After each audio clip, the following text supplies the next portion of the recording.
look at the teams we are talking of as potential winners of the competition, one thing is clear: consistency in coaching. Mention France. Mention Croatia, if you like. Mention England. Okay? Talk about Germany. Nagelsmann has been there for a while. Talk about Spain. De La Fuente has been in charge for a while. These are the teams we are talking about as potential winners of the World Cup. These are teams we are talking about as potential semi-finalists at the World Cup. Mention Portugal. Solid tactician. Martinez. You go to Netherlands. You see, so you look at our situation. 4 months to get to the semi-finals. It is not possible. Carlos Queiroz is no magician. Carlos Queiroz, with his 40 years experience in this job, cannot do magic for us to get to the semi-finals of the World Cup. It won't happen. It's not possible. And that's why some of us are saying, look, let's be modest with our expectations. Let's be modest.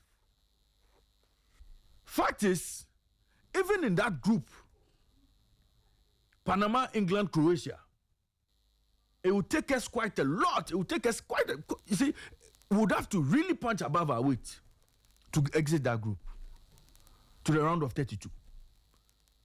And if we make it to the round of 32, there's a possibility of us being in that Germany 2006 situation. Well, right out of the group, we were facing Brazil. Don't I remember? I remember. So again, and you see, despite Carlos Queiroz's experience at national team level, when you look at his World Cup record, even with Portugal, and Nathan, when we talk about Portugal, he had a Portuguese team that had the likes of Ronaldo, Deco, Pepe, Thiago. All of those players were in there. Squad. Yeah, the 2010 squad. He had solid players in there. But his best was the round of 16. True or false? They were beaten by Spain. Okay? Yeah. So, and you look at his record with Iran. All 3 World Cups he went to, he did not exit, he did not progress from the group stage. So again, in terms of his numbers, when it comes to getting into the knockout stage of the World Cup, it's a bit suspect. The records don't tell a good picture of a solid knockout stage performer at the World Cup. SportyFM. That is Carlos Queiroz for you. So for anybody to think that given a 4-month job, he can go to the World Cup and then send the Black Stars to the semi-finals. Look, it's as good as telling me, let me know if you say that. Look, there's no way it would happen. It's not possible. We cannot get to the semi-finals of the World Cup. And that is a fact. Semi-finals, discord, missing some key players, players not informed, players battling relegation for their club sides. We don't even know which goalkeeper we are taking. Whether our goalkeeper can stand the test of time or not. Oh no, Nathan, no, Nathan. Let's be realistic. You see, and that is where you see, for the first time I disagree with Honorable. I disagree with Honorable on this matter. We cannot get to the semi-finals. We can only dream. You see, it's free to dream. Okay, it's free to dream. And you see, I understand Honorable Minister why he sits as the man paying all the bills. Of course, you would expect so much. But the truth of the matter is, where we find ourselves as a national team, where we are now as Black Stars. Look, realistic. You see, we have to be realistic with our targets. At least round of 32. If a miracle happens, round of 16. If another miracle happens, round of quarterfinals, right? But Nathan, how do we go to a World Cup? Teams have prepared. Teams have done everything they have to do by responsibility. And we are going into the World Cup with hope and praying for miracles. It doesn't happen. That's what I'm saying. Look, Carlos Queiroz cannot perform magic at the World Cup. He's not a magician.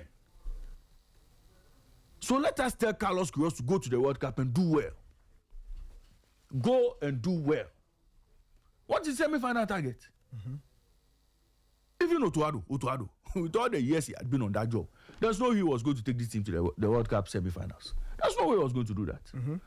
So I beg you, let's be modest with our expectations. All of us are Ghanaians. We love to see the Black Stars do well. Of course, we want to see them in the semi-finals. We want to see them win the World Cup. But we know our limitations. We should know our limitations. What Sheku? We're not rich. So let us go and do well. Come back. Prepare for Saudi 2030. No, 2030. Let's prepare for Saudi 2030. But that's not Saudi. Well, Portugal, Morocco, and Saudi is 34. Hey, and maybe it's the 34 we have to prepare for. No, because you see, 30, Semenyo, possibly hitting his peak. Inaki Williams will be out of the team. Jordan will be out. Dede will be out. Partey will be out. You see, so you have a new group. 30, they go and gain experience. 34, they go and perform.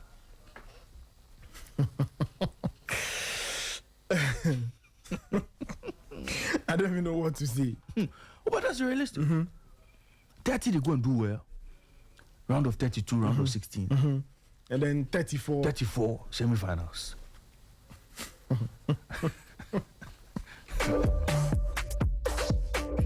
Anyway, let me know what you make of the sports minister's comments. He says that he's tasking Carlos Queiroz to send the team to the semi-final. And then he wants to talk about Carlos Queiroz's salary. He spoke about Carlos Queiroz's salary, okay? He says that it's not $100,000, okay? It's not $100,000. Okay, I don't know. Let me play that voice. Let me play that voice. This is the Honorable Sports Minister talking about Carlos Queiroz's salary. We are not paying him $100,000. You understand? We are not paying him after that at all. And I'm saying that I'll check.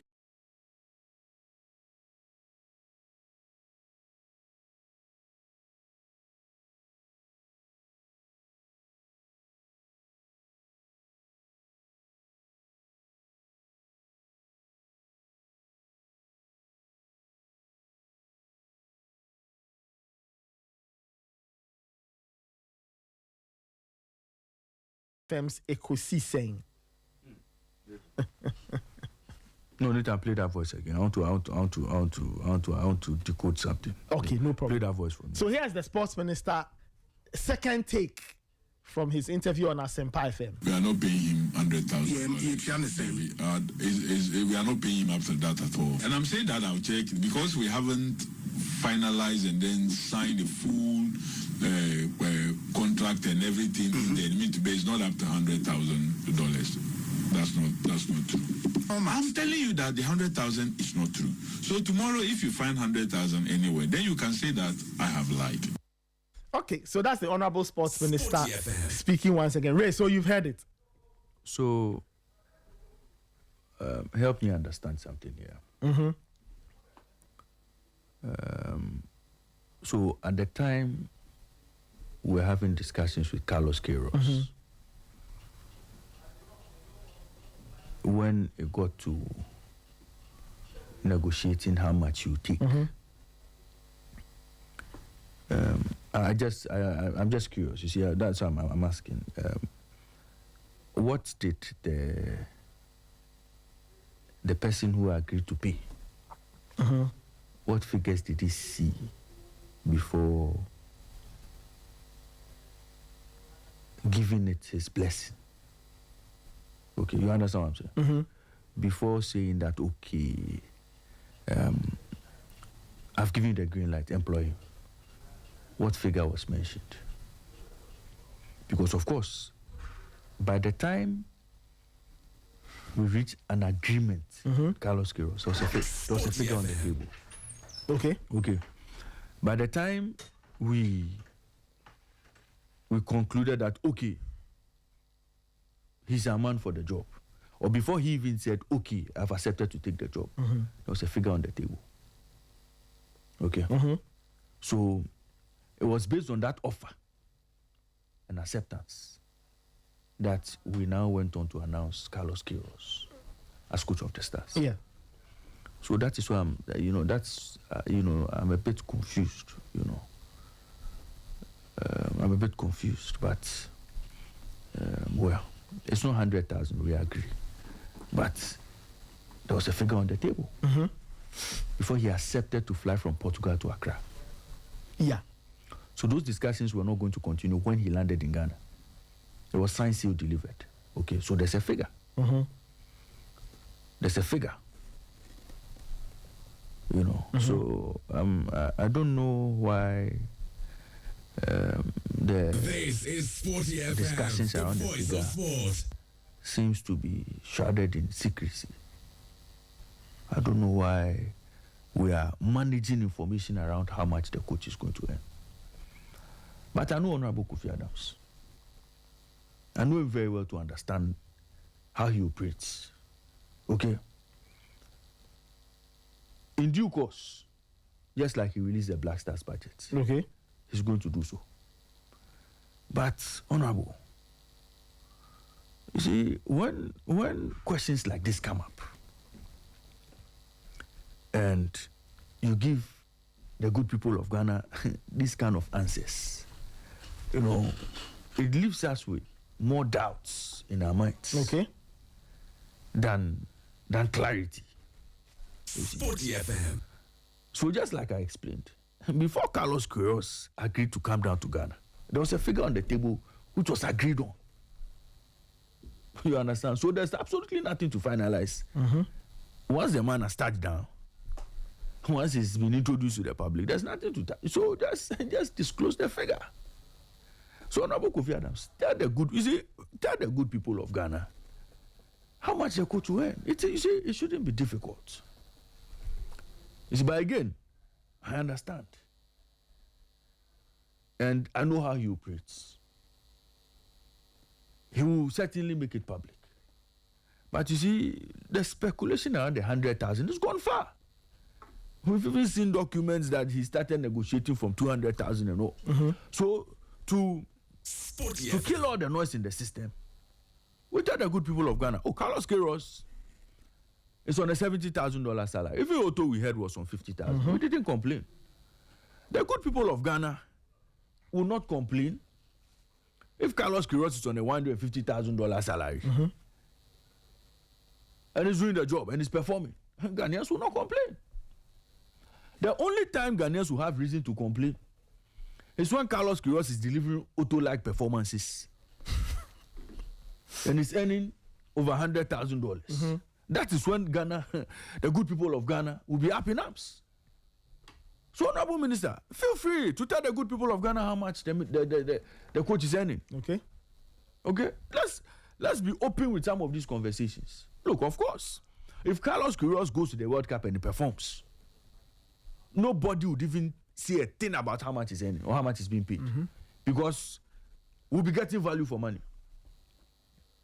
But when our good friend Otto, on a $50,000 salary, he's playing the kind of football he's playing and collecting 5-1 against Austria, then we'll begin to question why he's earning $50,000 and giving us $5,000 performances. So, you see, on the issue of how much Carlos Queiroz is going to earn, I think that the minister should take a second look at it and open up on how much he's going to earn.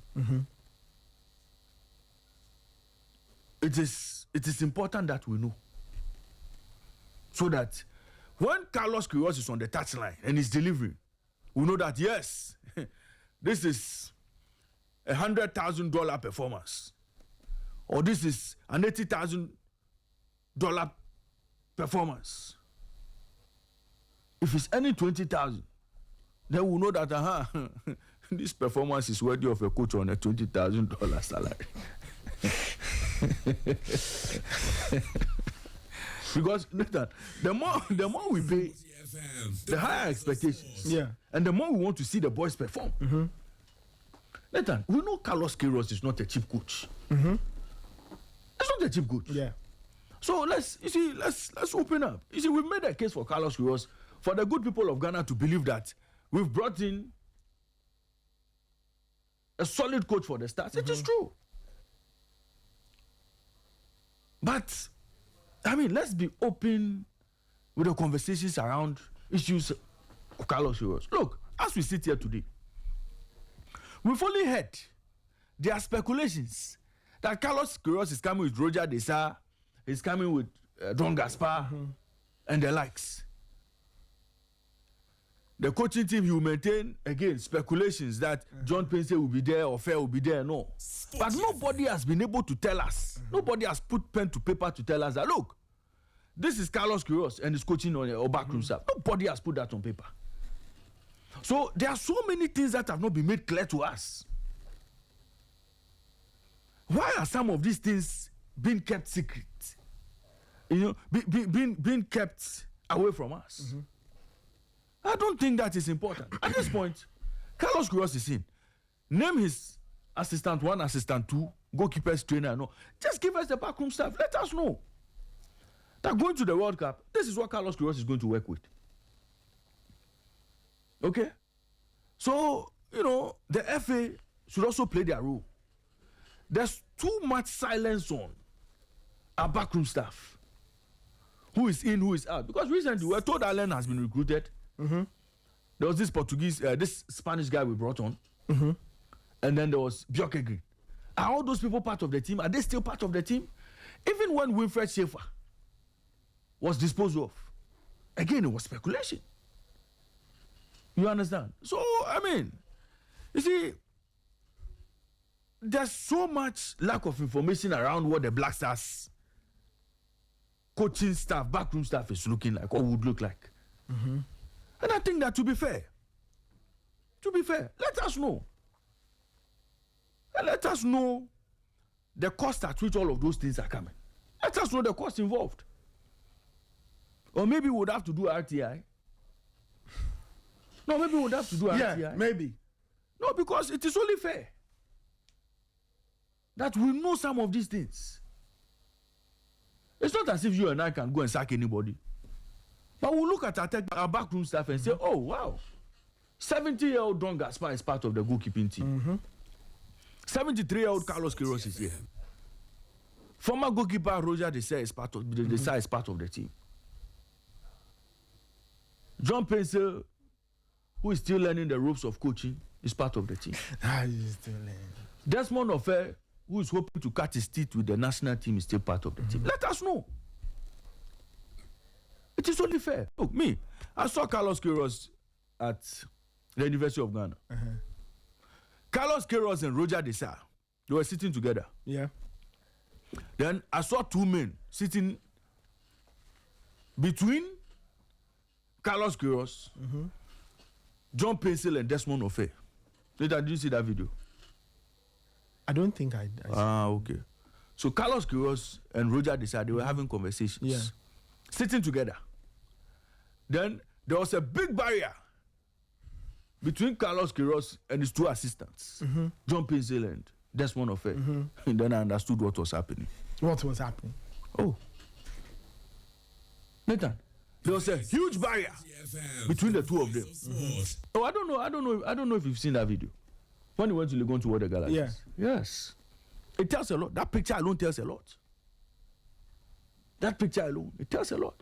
So, you see, let's know what is happening around the backroom staff. I don't know why going to this World Cup, everything around the Black Stars, coaching staff, backroom staff, seems to be shrouded in secrecy. What is there? What is there? What don't they want to say? So now we should see Carlos Queiroz as the white man and say, oh yes, this is his assistant. No official communication. We should see portals publishing that Don Gaspar will be part of Carlos Queiroz's backroom staff, but the FA will not tell us anything. What is that? SportyFM. We see Desmond Ofe and Pencil watching the Galaxies game, sitting far away from Carlos Queiroz and Roger Desai. But we are told that they are all part of that coaching team. Let's do things right. These are semi-final targets. All of these things must add up. All of these ingredients must come together for the semi-final dream to materialize. But now we don't even know what ingredients we are going to use to cook the semi-final at the World Cup. So you are saying that all of these things will hamper our dreams of making the semi-final? Come on. Why? You see, we are not being open on some of these matters. For us to even say that, look, the backroom staff Carlos Queiroz has SportyFM is competent enough to propel him to the semi-final we are dreaming about. Okay? As we speak today, Nathan, do you know the Black Stars backroom staff? Me, the only people I know, the doctor, what's his name, Chef? The doctor, team doctor. Dr. Pambo. Dr. Pambo. And then team manager, Shadow Kumi.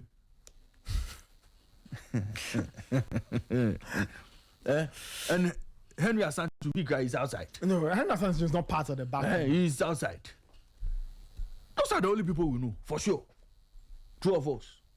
Well, true. But the people that Carlos Queiroz will be bringing in, or you are saying that because they've not been confirmed. I mean, we don't know them. Nathan, who do you know? Who has been confirmed to you? Who was introduced to you at the press conference? Yeah. Was there any announcement No. to the effect that these are the men you'll be working with? So all of those things will give us confidence to believe in the semi-final dream. But this is a situation where we are seeing only Carlos Queiroz. We've seen him with another white man. And we've seen him with two local coaches, Ofe and Pencil. If you ask me. Well, Ofe and Pencil are they not part of the team? Henry Asante did confirm Nathan, that they were in Fatal Dauda. on paper, have you read anything? Any official communication from the FA? But the point is that from the employers? Once Henry Asante No, I'm saying that announced Nathan, it, have it's you as good- seen any document to that effect? No. Thank you very much. But I mean, announcing it at a press conference is as good Nathan, as anything, isn't Nathan, it? Nathan, It's as good as. Nathan. I am saying we know what happens in this country. And why did they, when they went for Allen and Co, Allen and Bjorke Green and Co, Yes. and Piazza and Co, why did they make it public? Why didn't you go and sit at the press conference and just announce it? but Why I'm did they? sure- Why did they document it? There's a reason why some of these things are documented. Why are some of the things documented? There's a reason why. Okay, so do we go back to that press conference or we go to the press release? Ray, the point is that no press release has been issued. Thank you. But the word or something said at a press briefing. Okay. So now, we only know of Carlos Queiroz, and as you said, Pencil and Ofe. How do you go to a World Cup with this team? This squad? Ofe and Pencil and Carlos Queiroz. But obviously, Is it adequate enough to go and win? Go to the semi-finals? Ray, That obviously. is why we are saying, tell us who and who are part of this team. Tell us who is part of this technical team. That is what we don't know. We shouldn't be seeing white men and be speculating, oh, this is Roger Desire. This is Don Gaspar. And who? We are told there are 5. And who else? Isn't it? And that's what I'm saying. You see, let's do this work well. Because, look, a lot of what we have to do SportyFM is supposed to inspire confidence within the country. Inspire confidence for the good people of Ghana to believe that, yes, indeed, what a solid team. You understand? What a solid team. It is the technical team that will inspire confidence. Unless maybe we have our true motives of going to the World Cup, but we want to cover it with other targets, other ambitious or over-ambitious targets. Even what says that the FA decides how it wants to communicate. Oh, we shall be waiting. We will wait for when they decide to communicate. SportyFM The backroom staff of Coach Carlos Queiroz will be waiting. But they better come up with a backroom staff that will inspire confidence. A backroom staff that will give us hope that the semi-final dream can be attained or can be reached. So we'll be standing by. and we'll be waiting.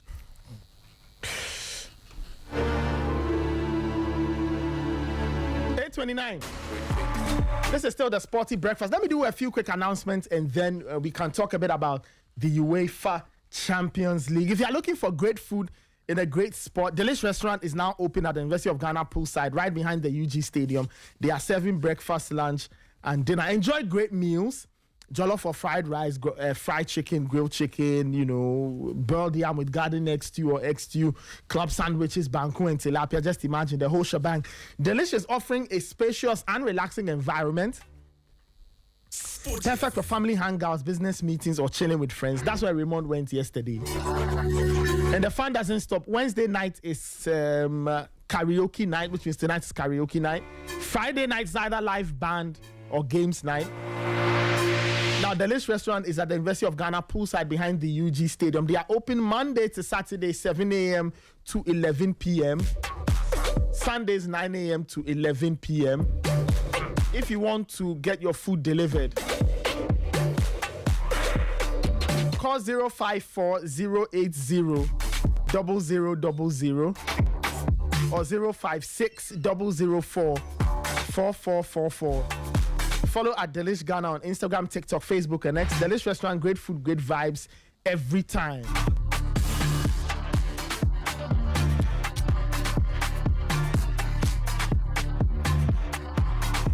Now, Africa's strongest and most powerful arm wrestlers are coming to town for the 15th Africa Arm Wrestling Championship. It is power, passion, emotions, roars, and chants.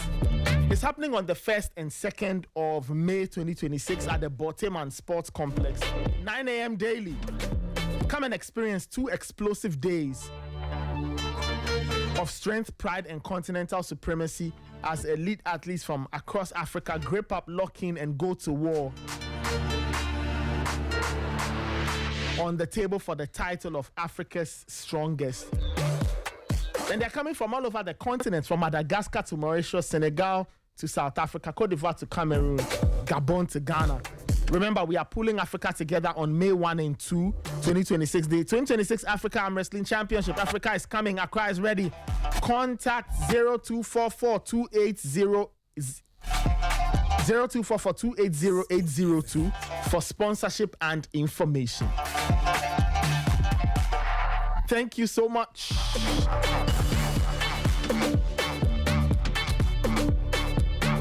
Thank you so much in advance. If you are going to call that number 0244-280-802, thank you for sponsorship and information. It's the 2026 Africa Arm Wrestling Championship. It's the 15th edition. Ray, so the 15th edition of the Africa Arm Wrestling Championship is happening at the Boteman Sports Complex. That's wonderful. We'll be there to keep an eye on everything that will happen. We'll be there to keep an eye on that and let listeners know what is happening in the arm wrestling space. Why are you shaking your head? Why are you shaking your head? I just read something on the phone. A comment. Yes. Yeah, so I just shook my head. That's all. And what does the comment say? I'll tell you behind the scenes. Oh, man. BTS. It's what? BTS. Okay, no problem. Time check is 8:33. Your comments are welcome. 054-257-1061. 054-257-1061. This is the Sporty Breakfast. As I said earlier, there's a challenge with our radio feed, but you can listen to us on social. On X, you can follow the stream or the space. On Facebook, you can watch us, and on YouTube, you can watch us as well. So you can drop your comments. So my production team, kindly check the comment sections if there are anything or if there are things that people are saying. All right, let's get into the Champions League. Brilliant stuff happened last night at the Parc des Princes. Wonderful stuff. Ray, I don't know. You followed, right? It was just crazy. It was enjoyable. Yeah, it was. I mean, that's that's football for you. You want to see goals, as many as possible.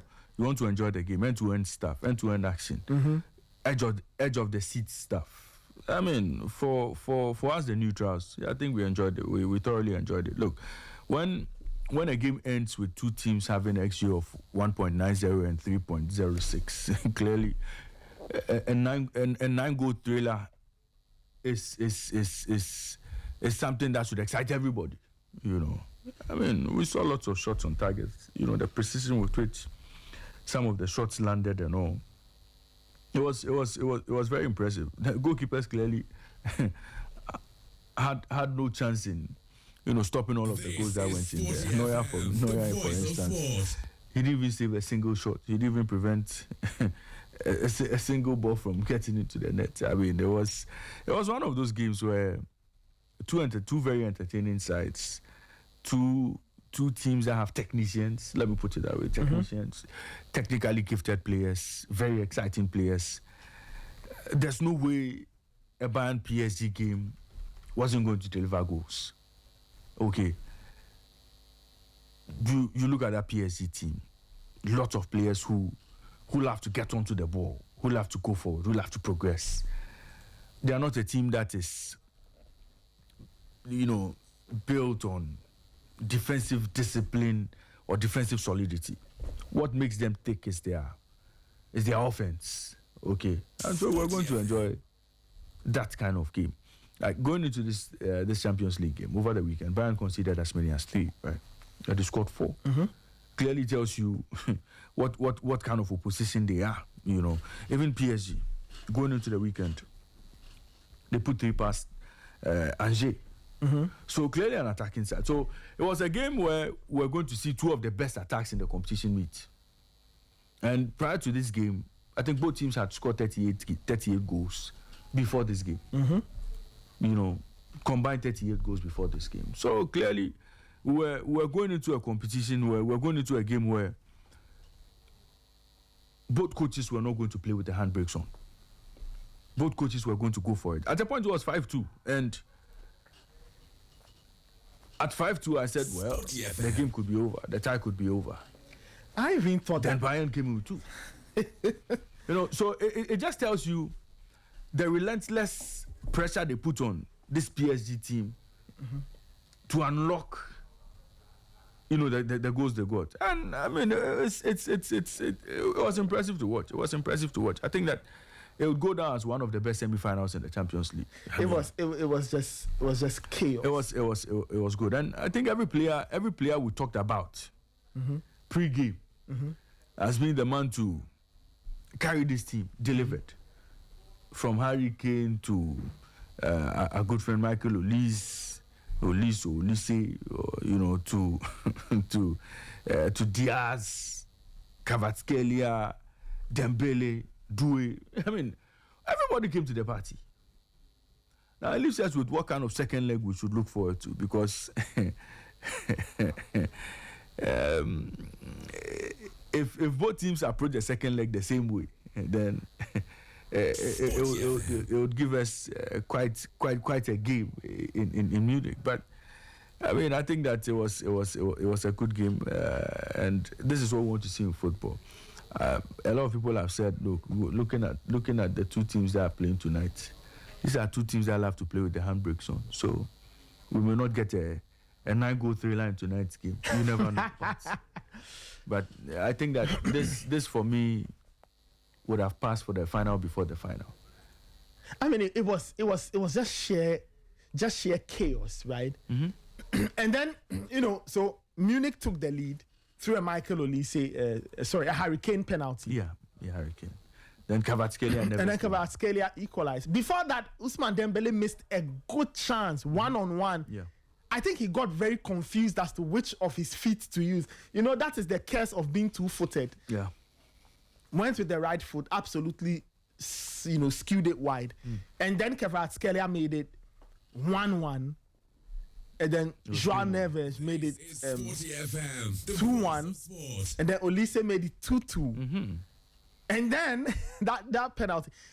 Well, that penalty, a bit debatable. But the angles we saw, I think the referee saw almost the same angles we saw. So you felt that he really didn't have a choice. He didn't have a choice. He didn't have a choice.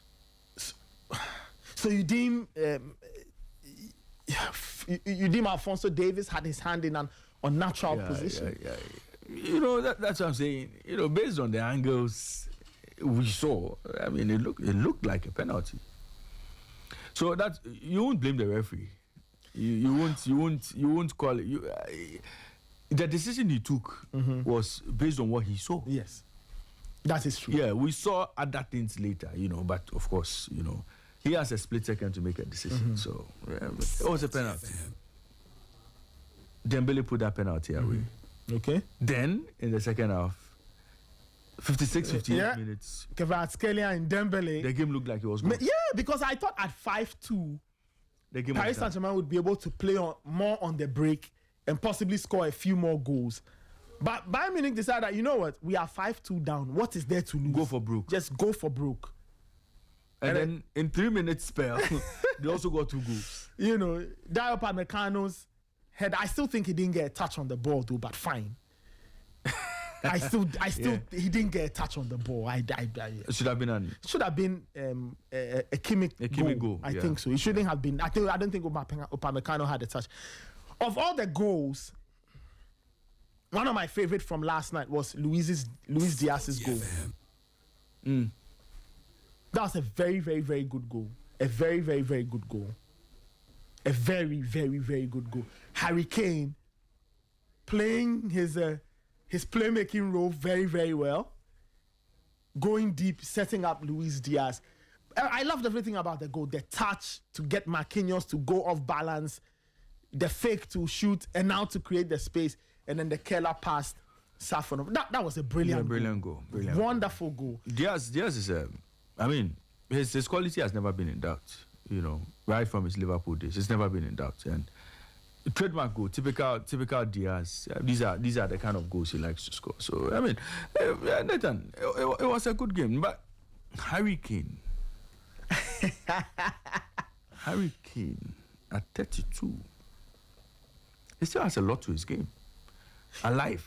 Yeah, you know, his game he's still alive. His game has never been premised on pace. No, but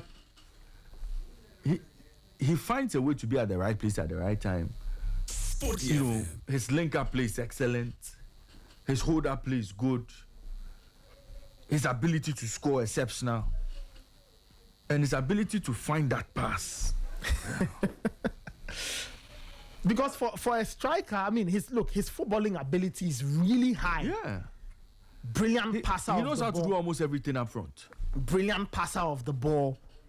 Lovely strike partner to have because he can drop off, go deep, and allow you to run beyond the defense, and he can find you. I remember when he was at Spurs, there was this season where he and Son combined a lot, and that was brilliant to see. I think it was Jose Mourinho trying to get that out of him. I think he was a coach then. He got them to dovetail perfectly. And that was a fantastic pairing, right? Harry Kane showing a lot of brilliance, a lot of class in his play as a striker. I mean, in the second half, he was dropping very deep to come for the ball, help with the build-up. And for Bayern Munich, they've been doing that a lot under Company. And I think that it's an interesting thing, Company, that so this fluid shape or fluid positioning thing that they do, moving around, going into different positions, and they do it to destabilize opposition defenses, especially if you want to go man for man. So if you are going man for man and Harry Kane is pulling you out of your position, there's somebody willing to run into that space to go and cause problems. It was just brilliant to watch, and lovely stuff from Harry Kane to set up Luis Diaz ahead of next week's second. So there's one goal in it. Yes, you know, Nathan. But Luis Enrique doesn't seem bothered. He says he was happy with what he watched. Yeah, he's in the lead, right? Bayern would have to open up and chase that goal, chase that equalizer. It's just the goals difference. No, so Bayern would have to open up and chase that equalizer. And we know PSG are not going to Germany to sit back. They would get goals. So he would look at his team and say, well, I think I have players with experience at this level. to get me over the line. And why do I say so? Last season, he was faced with very tricky knockout ties. Okay. There was Liverpool, there was Arsenal. He found a way to navigate all of these hurdles. Was it in that same campaign where they played Aston Villa? Yeah, they played Villa. Okay. Yeah. You know, so he found a way around almost everything that was thrown at him in last season's Champions League. These players know how to play at that level. SportyFM. He himself, having won the Champions League twice, right? Has the experience at this level. The difference maker in that second leg will be experience. How PSG hold their nerves. How he, Enrique, being at this level a couple of times, would get his players to deliver for him on match day. And how he himself would set up the team to go out there and just make sure they get to the finals.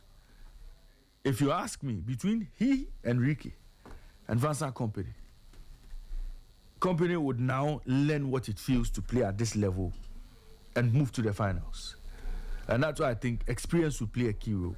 Kompany doesn't have that experience Enrique has. His players don't have the experience but these PSG players have. when you look at his team, I mean, his team has got players who have experienced high-level football. Yes, but you see, Kimmich, Neuer, Yeah, Kane, yes, Diaz. but this is a team that is Olise. the defending champion. Okay. He's coming into this game on the back of having won the Champions League just last year. Playing top-level football at this level. So he'll be unfazed. He'll go, I mean, my players know what to do. Neves, Vitinha, Dembele, Kvaratskhelia, they know what to do. Pacho, Marquinhos, they all know what to do. Okay. The only difference this time around would be he had Donnarumma, he doesn't have Donnarumma now. That would be the only difference. Yeah. But you look at this PSG team. How long ago did we see all these players playing in a major cup final, a major semi-final? Last season. You know, but how far did they go? Heartbreak. Yes. So he would look at it and say, well, there's an opportunity in there for me to move to the next level. And they have experience. They'll do the job. Musiala, Olise, Diaz, Kane, Kimmich, This is Pavlovic. SportyFM, the voice of sports. If Enrique goes into that game and opens up and plays like we saw them do yesterday, Bayern Munich will have all sorts of problems to do. You know, against Madrid at a point sat back. It sat back very deep, inviting pressure from Bayern. Yes. Hoping to play on the break. Yes. And once Camavinga got sent off, the script went out through the window. Enrique would not go to Allianz Arena and try to play a defensive game. He would go. Do you think he'll go after Bayern Munich? He would go after Bayern Munich. Is that the wisest thing to do? Absolutely. He has the men to do it. And he has the men to punish Bayern if they play that way. So he would play to his strength. So you're saying that he really doesn't have a choice. No. His team is not built to defend. No, not at all. They only play football in one direction. In one direction. Let's attack. SportyFM. And that's exactly how Bayern are also going to play. So are we set for another crazy game? Oh, we are set for another crazy game. And of course, you could always expect the team with a stronger firepower to emerge top. I see. So last night was what? The showdown of the two attacking. Yeah, the two best attacking teams. Attacking teams. Yeah, I mean, their numbers are impressive in Europe. You know, Nathan, if you look at Bayern Munich, for instance, you look at Bayern in the German Bundesliga. Yeah. This season, they've scored lots of goals. They've scored 113 goals in the Bundesliga. 113. 113. 113 goals. Kane alone has 33 of those goals. Diaz has 15. Olise has 13. SportyFM. They scored 113 goals in the German Bundesliga this time alone. And then you look at PSG also in the French league, also making sure they're high up there in terms of goals scored. 68. They've scored a lot of goals than any other team in the division. 68 goals. So clearly, you look at these teams and say, well, very exciting. These are undoubtedly the best teams in Europe at the moment, and you won't take anything away from them, Nathan. When we saw during the league phase, Bayern scored 22. Yeah. Okay, they scored 22 in the league phase. PSG scored 21. League phase alone, that's how many goals? That's like 43 goals in the league phase alone. You know, before, again, we saw them play some blockbuster knockout round games. Again, there were a lot of goals in those games. So you look at these two teams and say, well, without doubt, they've served us some delicious football in the competition, and SportyFM. they deserve to be where they are. It's rather sad this is not the finals. It would have been a very, very, Imagine very, the Champions League final, you know, going or ending 5-4. Yeah, no one no one is playing with the handbrakes on. Hey, Michael Asaibodu is joining us. Michael, good morning. How are you? Good morning, Nathan. I'm good. Good morning, Raymond. Raymond and I are just chit-chatting about last night's game. Are you as excited as we all are, just thinking back to the madness that was happening in the French capital last night? Paris Saint-Germain 5, Bayern Munich 4. Well, I think for football neutrals, that was an exciting night. But for those who will subject football analysis to scrutiny and then look at various aspects of the game, for coaches, especially defensive coaches, goalkeeping coaches, they will not be so much pleased with what happened regarding the defending of the two teams. There was so much lack of organization. There was so much poor decision making. And I don't remember Manonoya making an actual save in the game. So on that score, you could actually say that it was a game that was full of chaos. But for the football neutrals who enjoy goals, the excitement, individual attackers coming to play, I think they will definitely enjoy it. And as Raymond rightly put it, the two teams played with no handbrakes on. They were just having a go at each other. It was more of attack me, let me attack you. And that was enjoyable from the neutrals' perspective. It was very enjoyable. It was exciting to see football finally not being hindered in terms of tactics. Managers not wanting to risk it, not wanting to give something quality in terms of how you look at offensive teams. But this time around, it looks like Luis Enrique had one style, the principles of play. Let's press, let's try to get the ball. When we get it, let's pass out and let's try to attack the opponent. And it was the same for Bayern Munich. Although you could see that there were times in the game where they tried to have control, possess the ball, keep it, and then they set the tempo. But even with that, they still created very good number of chances, and you could see their intention very clear. So the directness of play and not overly complicating things with too many tactics, and then not being so obsessed with being possessive oriented, keep the ball and not necessarily attacking with it. I think that aspect of the game made it exciting for neutrals. You mentioned the principles and all of that. Do you think that the two coaches would look back maybe this morning or later today when they do video analysis? Do you think they'll look back and get upset with some of the things that happened last night, or they'll concede that, you know what, it was just a clash of two teams with great attacks that there was nothing anybody could do? Exactly. I think it's their playing styles. None of these teams can cope with a typical dull game where they decide to sit back, hit the opponent on the counter-attack and not possess. You will not play to the strength of this team because defensively they have issues. So if you are to play a totally defensive game, eventually you could be punished by the other. And then again, the strength of PSG mirrors that of Bayern. They, without the ball, they are very effective in terms of their pressing, and they press that high. There were times where you could see William Pacho follow Harry Kane all the way into the Bayern half. And then it was similar. Dayot Upamecano was also chasing Dembele out of the PSG half into, out of the Bayern half into the PSG half, there were instances like that where Dembele got that close to Manuel Neuer. There were instances where the likes of Luis Diaz, Jamal Musiala got so close to Safonov. So it is how the two teams play, and there was nothing different they could have done. Again, the hybrid nature of their typical strikers on paper.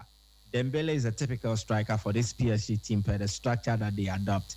He's a hybrid. You don't know whether he's a playmaker or he's a target guy. The same applies to Harry Kane. He's a hybrid. You don't know whether he's a playmaker or he's the main guy they go to in terms of attack. And then they are wing attackers. Yesterday we saw Kvaratskhelia. Again, it was similar for Luis Diaz. Again, on the right, we saw... This is SportyFM, the voice of sport. For PSG, we did not see much of Desiree Doué, but he even gave an assist to Dembele. So their playing styles were so similar that it was difficult for one manager to change what has worked for them all this while, all because they are going to play another team that has a similar style. So it was just about facing each other with the same style and then seeing what becomes of it. It was the one who applied their principles better, the one who pressed better, the one who forced errors from the opponent, the one who controlled the midfield battle, and also the one who made their chances count. It was going to matter bordering on that. So I don't think the coaches will be so much let down by the goals they conceded. The focus would definitely be on the goals they were able to score, the chances they created, playing their style, playing how they play. I don't think PSG worries so much about the goals they concede. It is about how much they can make out of the situations that they create. The same for Bayern Munich. And this game could have been 7-7. It could have been 6-6. It could have ended in a 5-5 draw. It should tell you how interesting it was and also the quality on display. So, no, I don't think either of the two coaches will be so much let down or disappointed that they conceded 4 goals or conceded 5 goals. They will want to measure on their strength, and that is how the approach has been. Company's team make mistakes. Bayern in the Bundesliga concedes like 3 goals, and then they're able to overcome it and win 4-3. It is their strength that they actually focus on, and that is a clear departure from coaches like Arteta, Jose Mourinho, who want to work on their own weaknesses, make sure that they fortify it, and then they capitalize on the weakness of the opponent. So Arteta won't play this game. I'm sorry, but it does not make him less of a coach. But his approach and his principles are very different. Enrique would play this game. Company, like we've seen, will play this game. Pep Guardiola might not play this game because he overthinks things, and the way he processes things, he will not give it out like this. So different managers and how they approach games. And I think these two managers, definitely, there was no backing down from the other, and they decided to have a go at each other using their teams in terms of materials and then the approach in terms of the tactics. And that is the evidence that we saw. It was great for European football night, and it was great advert for the UEFA Champions League. And if anybody said that this was the final before the final, on the evidence of what we saw, offensive-wise, I think it was worth it. And I don't think either of the coaches will be disappointed. Yeah, look, I didn't think we were going to see 5-4. I mean, I thought at a point PSG would... I mean, at 5-2 up, Kelvin, let me bring you in. At 5-2 up, I thought PSG were going to play on the break and go and score a lot more goals. I was impressed, but equally very disturbed at what I saw from Bayern Munich in terms of, you know what, we are 5-2 down. Who cares? Let's go and see what. And they got 2 goals. I don't know. I was left excited, but I was also like, it amused me just seeing, quote unquote, the recklessness in how they played, quote unquote. Well, if you look at a team with that quality, especially their forward line, too much quality for them to sit down and watch another team come to them. If you have Kimmich advancing, if you have Jamal Musiala, if you have Harry Kane, if you have Olise, if you had Luis Diaz, why would you say that you don't want to get back into a game and at least get 1 goal or and get into the game? And it was from a set piece. I'm sure they would have tried to limit the damage if they hadn't gotten that Upamecano goal. And from that set piece, I'm not sure anybody was thinking from that position Bayern were going to score from there. But it just took, whether a lucky touch from Upamecano and the ball landed in the net. And just one moment of brilliance when you have players who, with their ingenuity, can change games. Yeah. Harry Kane, visionary pass, just made that, and the touch from Diaz was glorious. And once he did that, there was very little for a player who has that ability to get past, in a one-on-one, for him not to finish that. And once he got that opportunity, these opportunities become like training ground rehearsals where they use the frame of the defender to bend the ball. And once he saw that the defender had given him that, frame to just bend that ball, he just slots into the net. But it's always something that happens with teams who want to dominate and have this level of quality up front. You don't expect them to sit back and watch you. You don't expect them to sit back and watch you. And they've been the highest scoring sides in the Champions League. And you were not expecting them that they wouldn't try and see. A combined effort from Olise, Harry Kane, and then Diaz, 100 goals. And this is not a Bayern or a Real Madrid team. That absolutely insane numbers from them. And it clearly tells you that if a team has this, quality and has players in Joshua Kimmich, Jamal Musiala, who can just help them change the face of games, there's no way they will say no to advancing in a game. And I think that it was quite helpful for them. But maybe someone would also be asking questions. Why did Enrique decide not to close out the game at 5-2? Why commit so many numbers? Why commit so many numbers up front? But you can't blame him for the brilliance of the 2 goals that they scored. That set piece, it was just out of just like they scored the corner kick with João Neves and his movement. Yeah. I understand teams could have played better defensively. They could have played better defensively, especially for that João Neves goal, the corner kick. But if you have watched him closely, when it gets to set pieces, the shortest player who many would expect to be on the halfway line and try to help defensively, he's always in the penalty area because of his movement.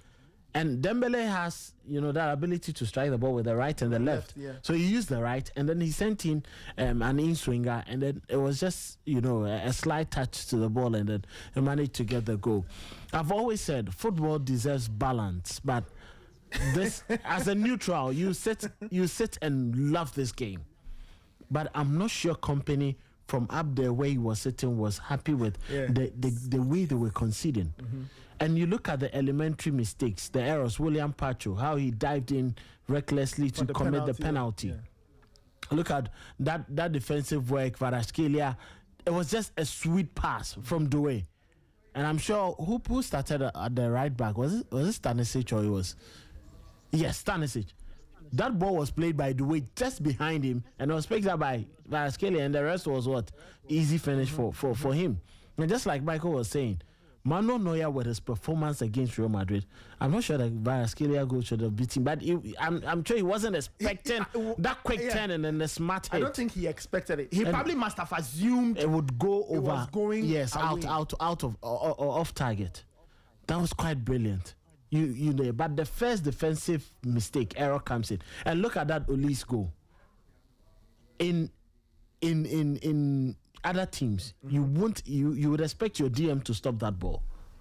Yeah. Why are people not talking about a defensive midfield unit? But if it had been, I remember last season, what was it? Was it a drive from one of the teams? Yes, I think Arsenal against PSG. Many were thinking, Partey should have. Was it the first leg or yes? Many were thinking the previous game, why didn't Partey move in to try to stop that ball? We've seen instances where people have complained about central defensive midfielders not showing up to cover up space. That was a defensive CDM error from PSG. Yeah. But let's not forget, they don't play with an N'Golo Kante style of a DM. They don't play with a Makelele style. They don't play with a Tchouameni style of a DM. They play with, ball playing, midfielders. Zai Emery, João Neves, Vitinha. These players are not DM.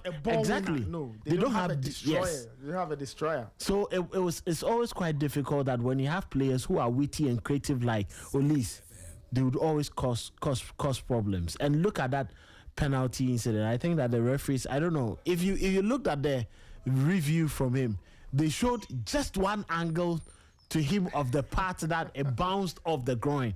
But the other side, the other angle that shows, the ball hitting his arm, you won't see the ball brushing off the groin area and then bouncing off onto his hand. So I think that also gave PSG that edge. And Dembele, as always, Ballon d'Or, you can never prevent him from getting his moment. He missed a sitter, all right, but that was a brilliant finish. You can't blame Neuer anywhere. But for them to allow that pass to go through was actually the problem.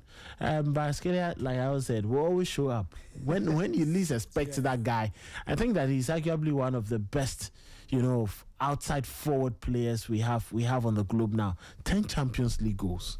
That's brilliant. Crazy numbers he's recording this season, and I'm not sure many expected him to reach those peak numbers. So the game in all was, for a neutral, you would love it.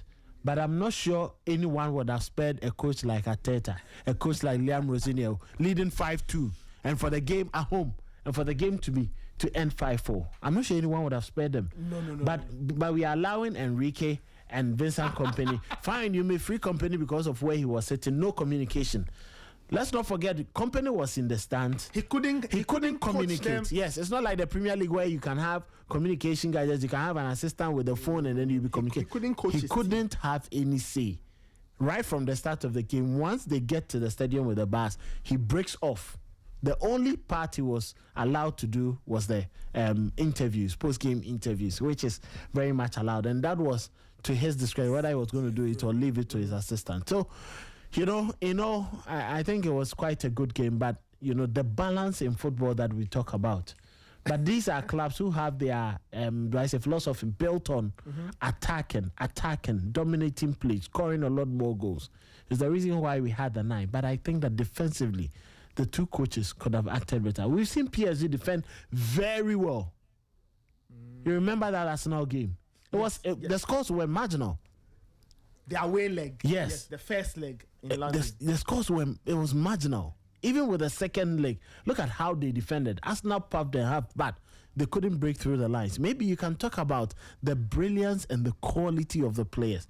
If Olise is facing you, it's quite difficult. If Diaz comes at you, he's a direct forward. He doesn't turn and make the back pass like Odegaard. He's coming direct at you. Musiala comes direct at you. Harry Kane with his movement is brilliant than any other Arsenal striker after Thierry Henry. It becomes difficult for you to track him.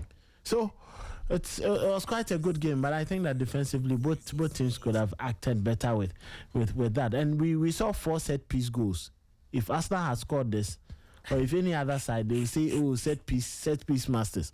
But we also the execution of very good set pieces from the two clubs, and I think that it's creditable to give them their flowers for making sure that they use the set pieces for 9 goals. It could have been 10. It could have been more. Yeah, I'm just checking the highest performers on either side. Michael, I'm sure you've seen the rating. So on the PSG side, the highest performers. Neves 7.4, Vitinha 7.5, Doué 7.5, Dembele 8.8, Kvaratskhelia 8.5. Now the highest performance, this is the flash score rating. If you go to the Bayern Munich side, interesting. The highest performance, Upamecano 7.2, Kimmich 8.0, Pavlovic 7.3, Kane 8.5, Olise 7.8, and then Luis Diaz. He had the best rating of the day from the two teams, 9.5. 9.5. Those are the ratings. I just find the concentration, especially in the midfield towards attack numbers, I find it really, really interesting for the sides. Ray. Yeah, Nathan. That's what you get when you have technicians in your team. So unlike the game we'll be watching tonight where but this is the game to have technicians. Nathan. Look, Nathan, just look at the boys in the middle of the park. Okay. Look at the boys who started for both teams. Vitinha. Neves. Zaire. Look at it. That's the midfield 3. The midfield 3. Now bring it forward. Dembele, Kvaratskhelia, Doué. Then look at the other side. Yeah. Kimmich, Olise, Musiala, Diaz, Kane, Pavlovic. Nathan, just look at the quality from the middle right into attack. That's where the game is played. I'm sure if you watch the heat map, that's where a lot of the action happens. And Nathan, when teams play like this, no defense in the world can stop them. Okay, that's why PSG could not stop Kane and Co. Same way Dembele and the likes had it very easy against Ty and Upamecano. That's what you get. And you see, when you look at both teams, through these knockout stages, they've scored goals for fun. Through these knockout stages. So the first playoff stage for PSG, because they didn't make it via the automatic route. SportyFM. They put five goals past Monaco over 2 legs. Monaco found a way to score 4. Then you bring it to the proper round of 16. Bayern put 10 goals past Atalanta. 6 in the first leg, 1 in the second leg. Absolutely unstoppable. They considered 2 in the process. Bayern put 8 past Chelsea over 2 legs. Again, very, very unstoppable there. Then they played Liverpool. Put 4 past them over 2 legs. Bayern put 6 past Real Madrid over 2 legs. So, right from the knockout phases, or even you can talk about the group stage where they were scoring lots of goals, but all through the knockout phases, these have been the consistent scorers. So, over 2 legs, PSG have managed at least 4 goals in all the games they've played. At least 4 goals in all the games they've played. And for Bayern, they've managed at least This is SportyFM. 6 goals in all the games they've played. So bring on yesterday's game, and they scored another 4. So over 2 legs, they are possibly going to score more than that. So over 2 legs, these have been the most dominant teams in terms of playing opponents off the park. And that's what I'm saying.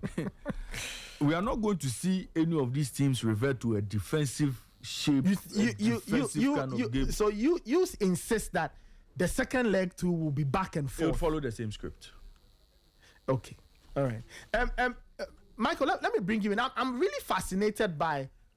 I mean, the final point. I'm fascinated by the central midfield of the 2 sides. None of these teams possess a pure destroyer, a Joao Palhinha type player who looks for the ball, takes it, and gives it to somebody.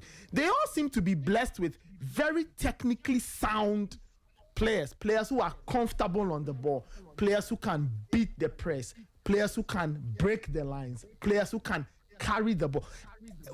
How is this even happening in world football that 2 sides can meet without a pure destroyer? You see, like Raymond mentioned, the 2 teams have technicians, players who are technically gifted, and the primary objective of this team is to retain possession. They believe that they don't need one person to be the workaholic, put in defensive shifts, and win possession for them. They believe in the coordinated effort of going out to win the ball through pressing. And when they press and the press is effective, definitely anybody at all can win the ball. So in this team, every single player contributes to the build-up leading to the attack, although they are influential figures in there. But in terms of when they are out of possession, every single player contributes towards winning the ball. So they don't need a specialist ball winner to help them win the ball in the middle. They can win the ball at any part or portion of the pitch, irrespective of the position. They can win the ball off the opposition goalkeeper, the defenders, the midfield players, or in the attacking area. And so it is more about their system, and it informs the kind of players that they put into the system to deliver the results. I've watched some PSG games where they've played Beraldo as a defensive midfielder. And it's not because he's excellent in terms of ball winning, but he has a sense of distribution, and then he has a certain passing quality that the coach needs to hinge his whole play on, and then make sure that he can distribute and make things work. Again, it's similar for Bayern Munich. Joao Palhinha was just there last season, but he could not make it because they didn't trust him in terms of his efficiency when the ball was at his feet. So in as much as he was a ball winner, they did not believe in that qualities or trust in that qualities. And they trusted someone like Pavlovic to pair with Kimmich and deliver. And it is not like the two teams use the same style. Bayern used the double pivot. PSG has the single pivot in Vitinha, and he's flanked by other midfielders who operate on the right channel and then the left channel. But yesterday, let me make this point, was the day I actually accorded Joshua Kimmich that level of respect. I think oftentimes we take it for granted. Yes, he plays in the Bundesliga, so he's expected to do that. But I think the way he controlled the game, his distribution, his movement, his intelligence in terms of picking a pass, I think he deserves more This is credit. SportyFM, the voice of sport. And yes, we might praise the Luis Diaz, the Michael Olise, the Hurricanes in this team because they score a lot of goals. But I think one most important player Bayern cannot afford to do without is Joshua Kimmich.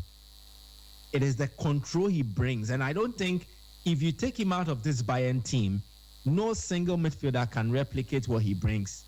So I think, yes, Harry Kane is an influential figure. Michael Olise, blah, blah, blah. But I am tempted to believe that the most important player in this Bayern team is Joshua Kimmich. Much as I believe that minus Vitinha, a lot is taken away from this PSG team. These are the two most important players, and I'm happy that we are entering into such realms where SportyFM. players who are not known for goal scoring are becoming central figures in their teams. Not long ago, we saw Rodri and the way he played and delivered for Manchester City, eventually winning the Ballon d'Or. Now we are seeing Vitinha. Vitinha was a podium finisher in terms of last season's Ballon d'Or. Then this season, he's still performing. This season, we've heaped praises on the likes of Pedri. Now this season, Joshua Kimmich has also put in a solid case for himself. I think in as much as we herald the likes of Harry Kane and those who are scoring a lot of goals as potential Ballon d'Or winners, the focus would also be on the central midfielders like Vitinha, Joshua Kimmich. If their teams, talk of club and national team, do very well SportyFM. in the respective competitions that they play in, I think Kimmich is gradually writing the case or making the case for himself that if we are looking out for some of the best midfield controllers, the technicians who make their teams click, I don't think we need to look past him if you are looking for the top three in the game now. Well, we'll see. Vitinha getting his flowers. This is the Sporty Breakfast, 9:17. We are live in Kumasi 91.3, so you can kindly send in your messages. Let me know what you made of the Champions League game from last night. I thoroughly enjoyed it as a neutral. It was wonderful. 054-257-1061. That is the WhatsApp message. So if you are listening to us in Kumasi on 91.3, kindly send us a message. I'd love to get your thoughts on the Champions League encounter. All right, guys, let's focus on tonight's game. Last night, as this was happening, lots of people were saying that tonight's games won't be open. They will be boring, haram ball, blah, blah, blah, and all of that. Kelvin, let me start off with you. Two managers who have built their teams on being solid defensively go at each other tonight. Arsenal are hoping to get a good result ahead of that second leg. A good result meaning a win or not, or a win or something that leaves them, how do I say it? They can, something they can take away from Spain to build with, or to build that second leg with. Team news, as we've heard, Kai Havertz is out of the game per the last time I checked. Ede Eze trained, so it looks like he could get a start. Kelvin, what should be the game plan for Arsenal as they go to the Wanda tonight? We've seen several teams go to Atletico Madrid. They've had different kinds of results. What can Arsenal do to get a result that will help them in the second leg? Well, I think that Arteta, as we know, is not going to be expansive. And I think I would want to say one thing. You know, there is always a fine line between means and ends. You know, but people resign to the fact that productively progressive football, you know, is It should be the identity of every team, every single time. Yeah. But I think that if you look at your materials, if you look at the quality, if you look at your philosophy, if you look at how things have gone for you in the past, and you are resigned to changing or altering your style to suit the results you want, you do it. The same Jose Mourinho we saw at FC Porto when he used Maniche, Costinha, this Benny McCarthy, there was this Brazilian Luis Alberto, and all. Yes. Wasn't the same person who took over, Real Madrid and Inter. He changed because of the players he had. Look at back then at Chelsea. With Good Johnson and Damian Duff, later with Ian Robben, Joe Cole. He was very much attacking. Chelsea hit the ball 1-2, they are attacking, they are scoring. But he never did away with his defensive ability. And I think that is what Arteta will be thinking today. This is a team that I played at the Emirates. I played a similar style, trying to prevent them from scoring. And I think that the Arsenal was very lucky that Julian Alvarez with the strikes had to hit the goalpost and Raya had to step up to make some saves.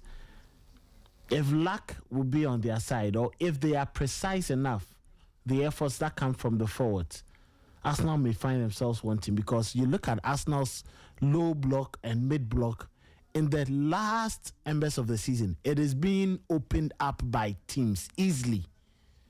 It's very easy for teams to open up that mid block and low block. Benny had credited Mikel Arteta with for building. Now teams find it a bit easy going through the lines, the defensive lines. So this evening you'll be thinking, how do I stop Atleti's most creative players from coming to the party? So you're talking Lookman, Griezmann, Alvarez himself. And let's not forget that Llorente in that middle of the pack, he may be doing all the dirty work, but he's one of the players you cannot downplay when it comes to his intelligence too, especially in trying to find Lookman and then whether it's Julian Alvarez or it's Charlotte or whoever starts the game. Arteta has to just make sure his laterals are very much protected, because Atleti will use that. You think they'll Simeone use a lot of the wide areas? Whether it's Giuliano Simeone and Ademola Lookman, or it's Nico Gonzalez and Giuliano Simeone, or it's because whether you like it or yes, Koke is going to play. So Koke takes and that one gentleman, of the midfield spots. Yes, and that gentleman, yes, with Llorente. I don't know how Simeone wants to say that, but that is ideally how he would play. He would play Llorente, Koke, put Giuliano Simeone, and then Ademola Lookman or Nico Gonzalez on the right or the left-hand side. Arsenal would have to deal with those players from those lines. And even with Julian Alvarez, he normally drops to the laterals to try create from those wide areas or make the cut-in and then go with a Keller. Arteta would have to go by his instincts and how he has played this season and how he wants his team to excel. And let's not forget, if he doesn't have the players that he wants, he is overly defensive, especially away from home. He doesn't have a Kai Havertz whom I think he trusts even more than the striker he's brought, who is his leading goal scorer this season, in Victor Gyökeres. He doesn't have Jurriën Timber. Bukayo Saka is not in the best shapes. And he knows that his midfield, on a day like this, you would have expected Arteta to play Mikel Merino. Just to suffocate Atleti's midfield, and then Arsenal will pick up on the scraps, win some corner kicks and then get in there. So today, he's just going to make sure that those wide areas are cut, and Julian Alvarez has someone on him who will do the job, which I think William Saliba will be given that responsibility. Okay. I see. It's going to be quite difficult, but I think that he should pick points from the last games Atleti has played in the La Liga, and then try go direct. Play the ball through. Ruben Lenormand and Marc Rubio are not aggressors that I think that Victor Gyökeres cannot deal with. You're right. I've seen teams go direct and Atleti have struggled. Just play the ball through the lines, and that is the time you expect a player like Martin Odegaard to be in his element. That is the only way Arsenal can try cause lots of problems and havoc for Atleti at the Wanda Metropolitano. So Arsenal have to learn to break their lines, pass forward. Exactly. And if you have a player who can do that, just trust you. The last time we saw Arsenal break Atleti and then just mess them up, it had to take Miles Lewis Kelly. You go back to that highlight, and I think about 2 or 3 days ago, Arsenal even posted it the last time they played Atleti. He just went direct. He took risks, opened up that kind of worms in the spaces, and then Arsenal just had to swim through with Martinelli being effective. The few chances that they will get, if they manage to score, it will frustrate Atleti more. They will open up, and that is when Diego Simeone's team starts making mistakes and errors. So if Arteta wants to get this, I think 2 things he has to do: lock up on the laterals and go direct. Michael, from an Atletico Madrid perspective, we've seen them. I mean, we saw them lose the cup final to Sociedad. I think they lost, was it last weekend, 2 weekends ago? I'm not sure. But they've had problems in closing out or in sometimes picking up important wins. We saw how they handled the 2 legs against Barcelona. It almost went away from them in the second.